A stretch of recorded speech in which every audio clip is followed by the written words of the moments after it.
At Thanksgiving dinner, my guardians laughed. "You'll never amount to anything." The room went silent as I stood up and said, "Good thing I don't need you, because the company that just bought yours is mine." I, 32M, watched my aunt's face drain of color as the words left my mouth. The turkey sat untouched on the table. 23 people had gone completely silent. My uncle's wine glass was frozen halfway to his lips. This was the moment I'd been building toward for 7 years, and it was even sweeter than I'd imagined. I should back up. My parents died when I was 11. Car accident. No warning, no goodbye. One day I had a family. The next I was standing in a funeral home wearing an ill-fitting suit my dad would never see me grow out of. My aunt and uncle took me in. They were my only living relatives. Everyone said how generous they were, how lucky I was to have them. They made sure I never forgot it. The house was large, in a good neighborhood. They had 2 kids of their own, both older than me. From the outside, it looked perfect. Inside, I learned quickly that I was different. I wasn't their son. I was the obligation they'd accepted because it would look bad if they didn't. My cousin got a new car for his 16th birthday. I got a lecture about being grateful for having a roof over my head. When my other cousin wanted to go to an expensive summer camp, they paid without hesitation. When I asked about joining the school's robotics club, my uncle told me the fees were too high and maybe I should focus on being more appreciative instead of always asking for things. I wore hand-me-downs that didn't fit while my cousins got regular shopping trips. I ate dinner after everyone else finished, usually whatever was left over. My bedroom was actually a converted storage room in the basement. They never said I couldn't eat with them or had to sleep in the basement. They just made it clear through 1,000 small actions where I stood in the hierarchy. But the worst part wasn't the material stuff. It was the constant reminder that I was less than. Every conversation felt like a test I was failing. My uncle ran a successful commercial real estate development company. He loved talking about success, about winners and losers, about people who had what it took and people who didn't. I fell firmly into the latter category in his mind. When I was 14, I taught myself to code. I'd stay up in that basement room, learning everything I could on an old laptop my mom had given me before she died. It was the one thing they couldn't take from me. My uncle noticed me working on it one night and asked what I was doing. I explained excitedly that I was building a program to help optimize delivery routes. He laughed and told me I was wasting my time. People like me didn't become successful. I didn't have the breeding for it, he said. That was his favorite word. Breeding. As if success was genetic and I'd lost the lottery when my parents died. My aunt was quieter, but equally cruel. She specialized in backhanded comments, telling me I looked nice before adding that it was a shame nothing could be done about my father's weak chin. Praising my grades before mentioning how my cousins didn't need to try as hard because they were naturally gifted. She made sure I understood that any achievement of mine was either luck or desperation, while her children's successes were inevitable. I graduated high school with a full scholarship to a good state university. My uncle's response was to tell me not to get too cocky, that plenty of people flunked out of college, especially people from unstable backgrounds. He didn't come to my graduation. Neither did my aunt. They said they had a prior commitment. My cousin's girlfriend's birthday party. College was freedom. I worked 3 jobs to cover what the scholarship didn't. I slept 4 hours a night and lived on ramen and ambition. I met my business partner in a sophomore computer science class. He came from money but wasn't a jerk about it. We started building apps together, selling them, learning the business side as we went. By senior year, we developed something bigger. A platform that helped mid-sized companies optimize their resource allocation and project management. It wasn't sexy, but it worked. We had clients before graduation. Real revenue. Enough that we could pay ourselves modest salaries and hire 2 other developers. I didn't tell my aunt and uncle any of this. I stopped going home for holidays after freshman year. They didn't call to ask why. I sent polite but distant emails on birthdays and Christmas. They responded with equally distant pleasantries. It was fine. I'd built a life they weren't part of. The company grew. We brought on a genuine business mind as our third partner, someone who understood scaling and fundraising. We raised a Series A round, then a Series B. We were careful, strategic. We didn't chase unicorn status. We built something sustainable and profitable. By the time I was 28, we had 300 employees and were acquiring smaller competitors to expand our market share. That's when my uncle's company came onto my radar. His commercial real estate development firm had been successful for years, but they'd made some bad bets. Overextended on a few projects right before the market shifted. Nothing catastrophic, but enough that they were looking vulnerable. My business partner brought it up during a strategy meeting. There was a company in their space that would complement some acquisitions we'd been considering. Good assets, poor recent decisions, potentially available at the right price. I looked at the name on the slide. My uncle's company. I didn't say anything right away. I went home that night and looked through everything I could find. Financial reports, news articles, industry analysis. They weren't in crisis, but they were weak. Weakened further by my uncle's refusal to adapt to changing market conditions. He'd always been arrogant about his way being the right way. That arrogance was going to cost him his company. We spent 18 months on it. Not because it was complicated, but because I wanted to be absolutely certain. We acquired 2 of their competitors first, consolidating market position. We built relationships with their key clients, making sure we'd be the natural landing spot when things shifted. We waited for the perfect moment. It came last spring. They lost 2 major deals in 1 month. Their stock price dropped. Their board started getting nervous. We made an offer through intermediaries. Not hostile, just business. A fair price, actually generous given their trajectory. They could accept and walk away with something, or hold out and potentially lose much more. The board voted to accept. My uncle fought it, but he didn't have enough support. By August, the paperwork was done. We owned his company. I made sure the deal was structured so that he'd stay on for a transition period. I wanted him there for what came next. Which brings me to Thanksgiving. I hadn't planned to go, but my uncle sent an email in early November. A rare personal outreach. He said my aunt wanted to see me, that it had been too long, that family was important especially as they got older. The email had a weird tone, almost humble. I wondered if he knew about the acquisition, if he'd figured out who was behind the shell companies and investment firms. I decided to go. I told myself it was about closure, about showing them I'd turned out fine despite their predictions.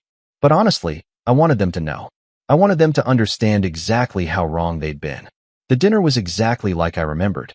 Same big dining room, same expensive china, same seating arrangement with the important people at one end and everyone else scattered around. I was placed near the far end, naturally. My cousins were there with their spouses. Various relatives I barely knew. Everyone making small talk and pretending to care about each other's lives. My uncle was in rare form. He'd had several drinks before dinner even started.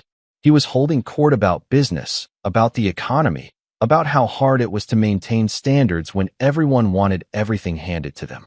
My aunt nodded along, occasionally adding her own observations about the decline in work ethic among young people. Then my uncle turned to me, asked what I was up to these days, in that tone that suggested he expected nothing impressive. I told him I worked in tech, kept it vague. He smirked and said something about everyone working in tech these days, how it was the new trend for people who couldn't make it in real business. My aunt laughed, said it was probably for the best, that I'd never had the disposition for serious work. Too sensitive, she said. Too much like my father, who'd been a dreamer rather than a doer.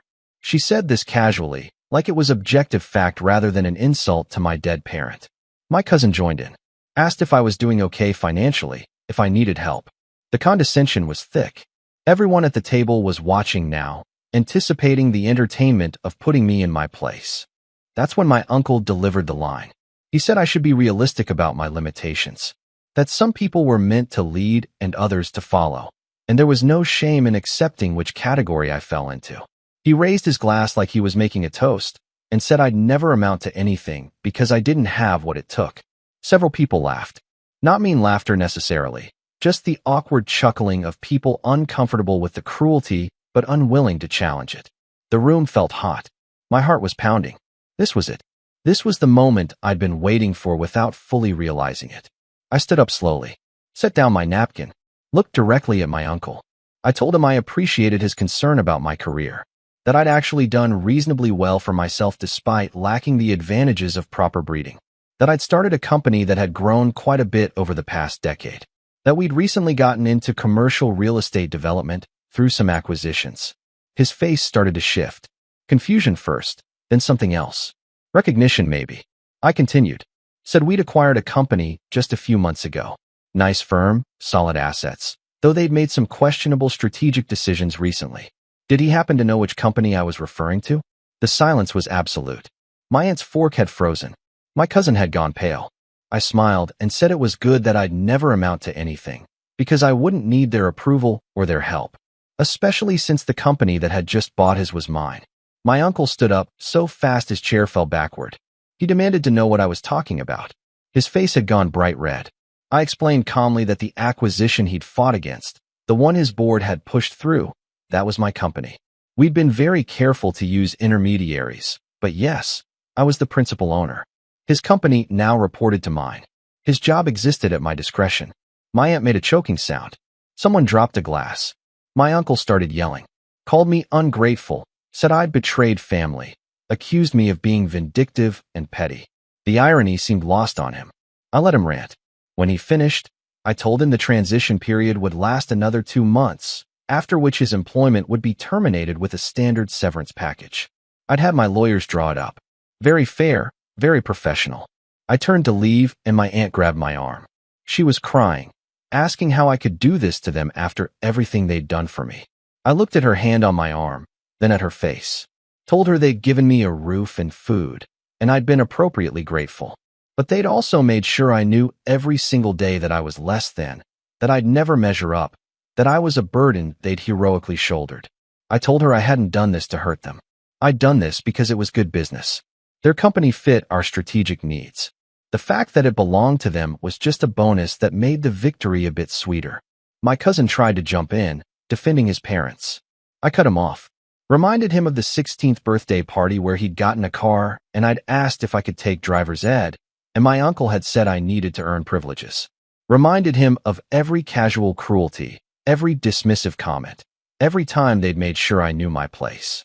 I walked out, got in my car, and drove away. My phone started blowing up within minutes. Calls from relatives, texts calling me terrible things, voicemails begging me to reconsider. I blocked most of them. Update 1. That was 3 weeks ago. The fallout has been spectacular. My uncle tried to fight the termination, hired lawyers, threatened to sue, made noise about family loyalty and corporate ethics. His lawyers reviewed the acquisition documents and told him he had no case. Everything was legal, everything was clean. He'd signed off on it himself without reading carefully enough to catch the shell company connections. He was fired last Tuesday. Security escorted him out. I wasn't there, but I heard from our transition team that he caused a scene. Threw things, yelled about betrayal. They had to call actual police to remove him from the building. My aunt has been calling from different numbers trying to reach me. I finally answered one. She cried and begged me to reconsider, said they'd lose their house, their lifestyle, everything. I felt a twinge of something. Not quite guilt. Maybe pity. I told her the severance package was generous. 6 months' salary, full benefits for a year, assistance with job placement.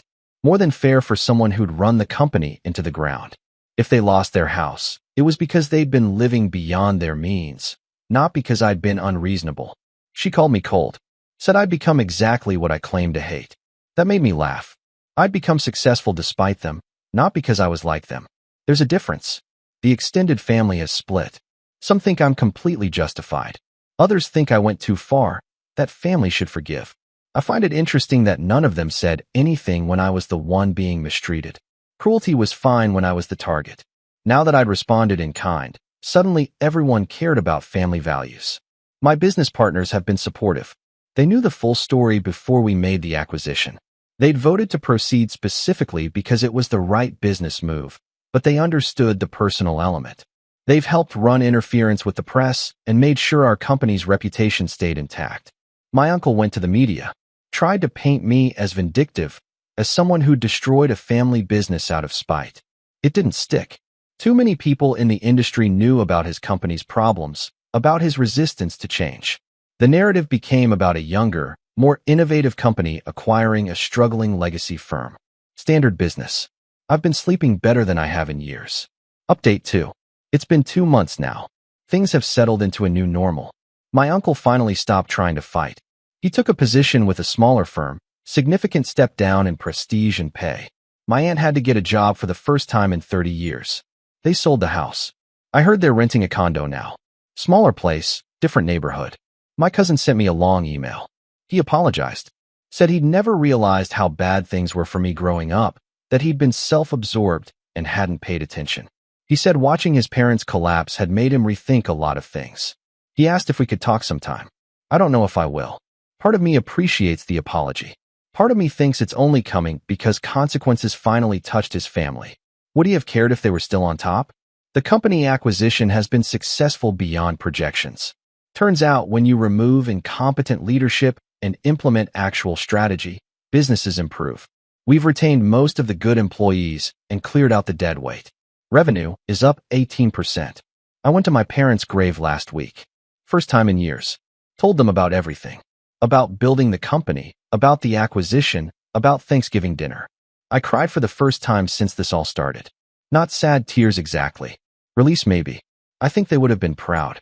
Not of the revenge part necessarily, but of the fact that I'd built something real. That I'd proven everyone wrong not through luck, but through relentless work and refusing to accept their assessment of my worth. Someone asked me recently if it was worth it.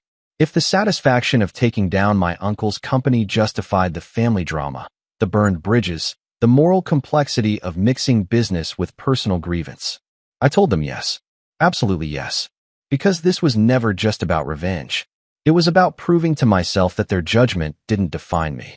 That the scared kid in the basement storage room could become someone who didn't need their approval or their acceptance. I didn't destroy my uncle's company out of spite. I acquired it because it made business sense.